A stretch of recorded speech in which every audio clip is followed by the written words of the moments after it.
Chapter 3 of Leading with Lean is about starting the change. And the first thing I look at is Simon Sinek's Start With Why, and how really understanding the why will help you to convince the organisation, convince everybody that it is the right thing to do. So I talk about how you can create that communication for change. We often talk about a communication plan, but in reality, a communication plan is a communication for change plan. It's about how do you get the right communication, the right dialogue out there so that you can convince the organisation of the need for change and manage that change through. So in terms of managing that change, I then refer to Kotter and his change leadership model. And a lot of Leading with Lean is built around that change leadership model because it's a highly effective way of managing the organisation through the change.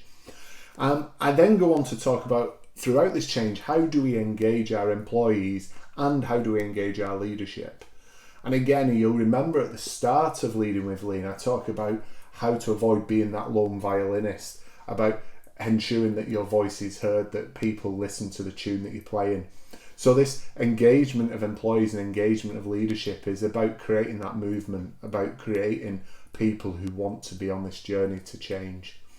So chapter 3 of Leading with Lean is extremely important if we want to understand how do we begin, how do we start that change, which is often the most important part of making a change.